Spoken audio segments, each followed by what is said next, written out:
India solar সেক্টরের একটি high growth company latest trailing 12 মান্থে 9.85 রুপিস ইপিএস জেনারেট করেছে এবং কোম্পানির এবছরের রেভিনিউ 3100 কোটি রয়েছে।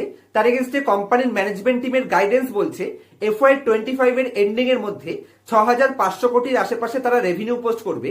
তার মানে এক বছরের রেভিনিউ যদি দুগুণ গ্রোথের অপরচুনিটি থাকে তাহলে ইজিলি কোম্পানির বটম লাইন মানে কোম্পানির ইপিএস অ্যাভারেজ 60 থেকে 65% গেইনের অপরচুনিটি আমি এক্সপেকটেশন রাখতে পারি। এবং ইন্ডিয়ার যত সোলার কোম্পানি লিস্টেড রয়েছে প্রত্যেকটা কোম্পানি 100-র উপরের পি রেশিও ডিমান্ড করে।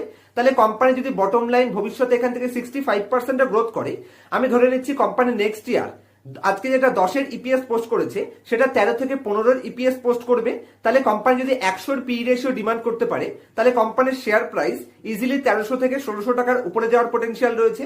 কোম্পানির কারেন্ট মার্কেট প্রাইস রয়েছে মাত্র 1000 টাকা। তাহলে এক বছরের মধ্যে ইজিলি কোম্পানি এখান থেকে 30 থেকে